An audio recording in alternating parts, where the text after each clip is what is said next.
दोस्तों, दुनिया में चारों तरफ युद्ध का माहौल है। एक तरफ रसिया यूक्रेन से लड़ रहा है पिछले कई सालों से। वहीं दूसरी तरफ इजराइल और फिलिस्तीन की लड़ाई भी अपने चरम पर चल रही थी। लेकिन इसी बीच इजराइल ने ईरान के ऊपर एक बड़ा हमला बोल दिया।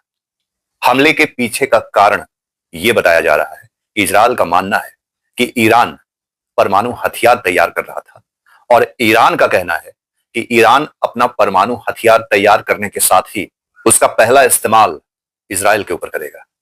यानी कि पहली बार जब परमाणु हथियारों का इस्तेमाल अमेरिका ने जापान के ऊपर जैसे गिरा कर किया था, उसी तरह से ईरान अपने परमाणु हथियार का इस्तेमाल इजराइल पे गिरा कर करेगा और उसका मकसद इजराइल को हमेशा के लिए खत्म कर देना है। इन्हीं तर्कों का दावा करते हुए इजराइल ने ईरान के अंदर चल रहे परमाणु कार्यक्रम को रोकने के उद्देश्य से उस पर एक बड़ा हमला बोल दिया। हालांकि इजराइल के इस हमले के पीछे अमेरिका भी खड़ा है और कुछ दिनों पहले ही अमेरिका के राष्ट्रपति ट्रंप ने ईरान को अपने परमाणु कार्यक्रम को रोकने की कई चेतावनी भी दी।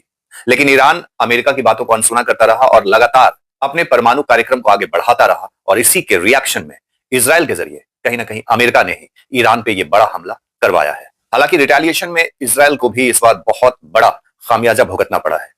ईरान ने भी इजराइल पे बड़ा हमला बोला और उसके कई ठिकानों को तबाह कर दिया। इजराइल के हमले में ईरान के कई top commander, chief defence staff और बड़ी बड़ी इमारतें, एयर बेसेज और बहुत बड़ा न्यूक्लियर प्लांट ध्वस्त हो गया है।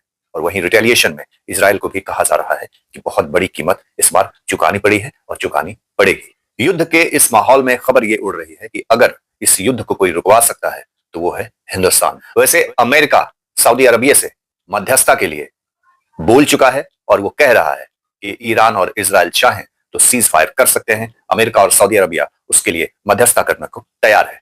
देखने वाली दिलचस्प बात यह होगी कि जिस अमेरिका ने इस युद्ध का कहीं ना कहीं पर्दे के पीछे शुरुआत करा, वो अब मध्यस्थता के जरिए इस युद्ध को शांत कैसे करता है। वैसे ट्रंप के बड़बोलेपन से पूरी दुनिया जगजाहिर हो चुकी है। ट्रंप ने शपथ लेते ही रसिया यूक्रेन युद्ध को रोक देने का दावा किया था। वो युद्ध और चरम पर पहुंच चुका है।